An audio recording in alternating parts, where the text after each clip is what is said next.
Hello, I have a story to tell. I used to love Roggen-O's delicious canned spaghetti, but now that I know the truth, I cannot bear to eat it, even if I crave it so much still.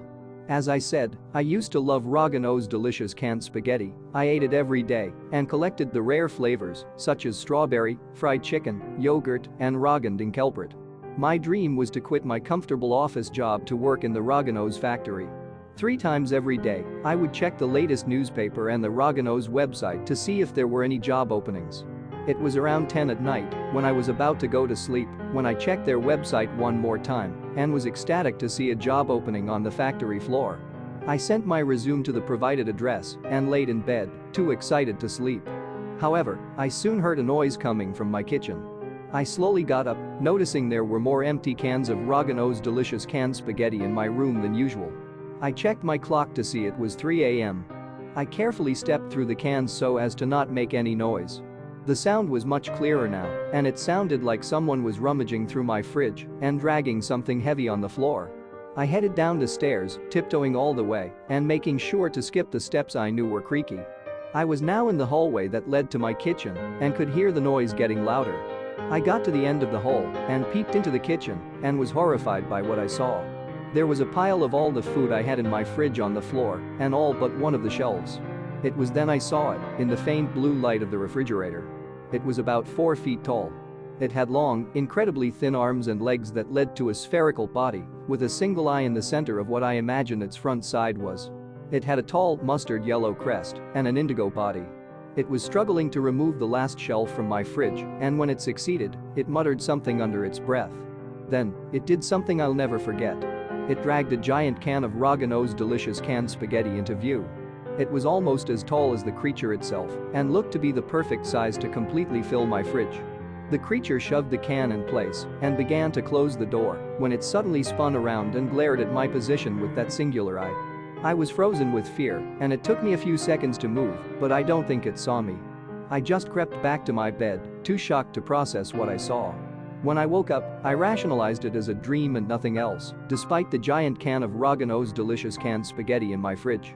I checked my email to see that I had been hired into the Roggen-O's business. I waited out the few days I had until work, eating the spaghetti from the giant can and looking at Roggen-Book, the shitty clone of Facebook made by candlelight after they bought the internet. On my first day of work, I had to shadow another factory worker to understand the process. First, flour was mixed with water to form the dough to make the spaghetti itself. The mixing machine was covered with rust and made a non-stop screeching noise that hurt my ears, and occasionally flakes of rust fell into the dough. The flour used looked lumpy, and the water had a faint brown color. Next, I was shown how the sauce was made. A few bags of tomatoes were tossed into an industrial blender. However, I didn't get to see the other ingredients used, as a person in a strange suit came up to me and told me there was a mix-up and I would actually be working in the canning facility. The suit looked like a hazmat suit, except only about 4 feet tall, with a long, narrow neck and head, skinny arms and legs, and a round body with a black tinted visor on the center of the stomach, as if there was an eye there. Their voice sounded familiar, but I couldn't exactly place where I heard it before. As I headed down the hall to the canning facility, I noticed 2 more of the strange workers pushing an overfilled cart, a giant plastic bundle labeled secret ingredient. It smelled terrible, like something rotting, with an underlying coppery smell. I thought it must have been expired canned tomatoes that they just had to throw away. The canning facility seemed to be ordinary, except for the awful smell from the sauce, though it permeated the rest of the buildings as well. My job was to simply monitor the machines to make sure nothing was going wrong. The building was entirely empty except for me, which I thought was strange, but I kept working regardless. Soon, the sun fully set, meaning the only light was from the bright white fluorescent lights on the ceiling, casting an eerie glow on the machinery. This put me on edge, but my boss had texted me that I had to work overtime, meaning I'd have to stay for the next few hours. I started to fall asleep when sitting down and tried unsuccessfully to keep my eyes open. I startled awake from my fitful sleep to see that it was still night. I couldn't remember what my dream was about, only that it was terrifying. I hadn't had a nightmare in years, and I couldn't imagine how I could have had one in my great new workplace. I thought that this was strange, but brushed it off. I checked my phone to see what the time was, seeing it was almost 3 in the morning. Suddenly, my phone locked, saying that I wasn't allowed to look at it while on shift. Something felt off, like something was missing. It was then with horror I realized that the machinery had stopped working. I ran over to the machinery and saw something that sent a chill down my spine. It was a giant can, the exact same type as the one the creature had put in my fridge. There was a message on a control panel saying that there was a clog in a pipe that I had to fix or my allowed bathroom breaks would be reduced to 1 per 12 hours. I quickly made my way over to the pipe indicated and peeled off the duct tape holding it together. As I did this, a thick red liquid, Roggen-O's special spaghetti sauce, poured out. Then I saw something horrifying. A human hand appeared to be stuck on some rusted chunk of metal that looks like it might have been a valve of some sort at one point. There was also some sand, along with a tangle of copper wire. I thought this was strange, but just used an empty can to cram the blockage down the pipe, and I used some of the sauce to seal up the pipe again. I returned to the giant can to see that it was filling up with sauce and noodles. However, soon the noodle extruder jammed. I climbed up to the extruder, opening it. Inside were half ground up candlelight comics, mixed with chunks of gelatin. Mold grew up the sides of the container, forming a thick mat caking the walls. I mixed up the paper with the provided wooden spoon and tried to shred it up as best as possible. The machine rattled to life as I narrowly avoided being pulled in, causing me to jerk back, accidentally striking my head as I tumbled down to the ground.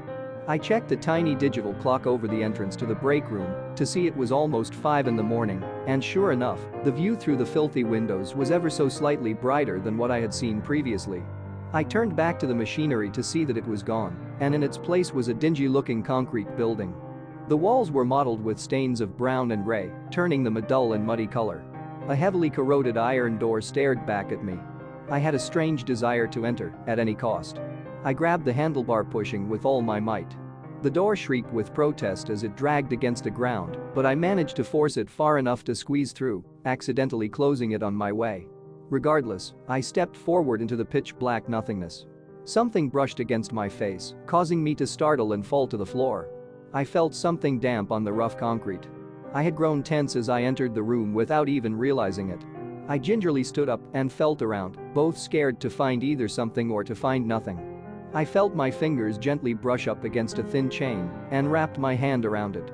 On a hunch, I tugged, hearing a satisfying click as bright artificial light filled the room. It was a brilliant, yet cold, shade of white with a hint of blue, giving it a clinical undertone. I shielded my eyes, blinded for a moment. As I opened my eyes, I saw the nightmarish scene all around me. The light was dingy, despite the hue it emitted, surrounded by a metal cage. The walls were the same stained and dirty concrete as they were on the outside, yet they were marred with something. Deep scarlet stained the entire floor and much of the walls, glistening and damp. Long strands of something an off-white color were scattered on the ground. I looked to the center, back of the room, and saw the horrifying centerpiece. It was in the vague shape of a human, losing its form below the shoulders. It was made entirely of Roggen-O's canned spaghetti, flowing into itself like a tumultuous eddy of decaying ingredients. The dingy orangish color of its composure contrasted with both the walls and the crimson substance coating them. Spikes or horns protruded from the thing like tumorous growths, made of foul, spongy meatloaf. I slowly shuffled forward, entranced by the sheer horror of my surroundings. Shock left my unwanted desires uninhibited in their control over my shattered mind, the maddening source of human intrusive thoughts left bare, no longer restrained to only peeking through the folds of consciousness in momentary misjudgments. All of what happens next is recalled through fragmented memories. I devoured the thing made of spaghetti, all of it. Handful after handful of pure rancidity and foulness. Not a single scrap was left in my entranced state. What happened next, I cannot remember.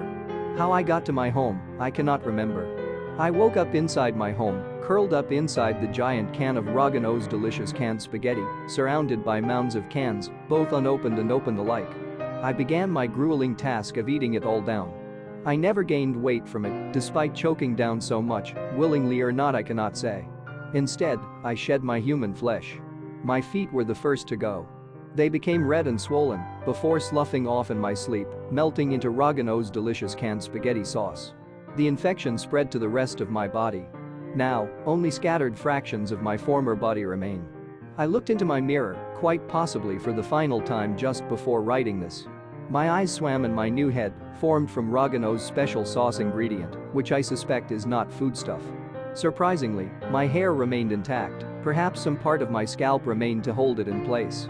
It had grown substantially, perhaps more time had passed since my transformation began than I thought.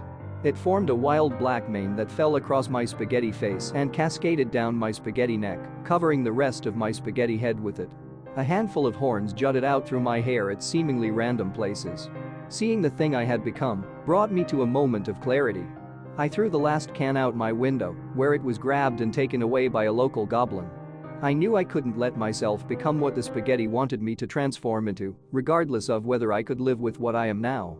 I began to notice things happening around me and began to see creatures running around my house. They were maybe 4 feet tall, with skinny limbs, round bodies, and tall crests. I know now what had happened. They were Roggens. They sought to turn me into the special ingredient, the vessel for some horrific cosmic force, something I could never hope to imagine. They sought to do this, to create more canned spaghetti, to feed to more innocent people, to spread the infection more.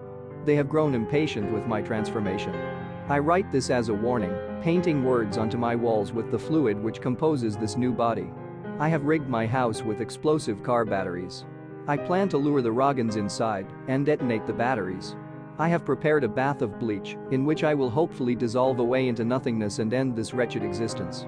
If you are reading this, please, in the name of all that is good in this world, never eat Roggen-O's delicious canned spaghetti.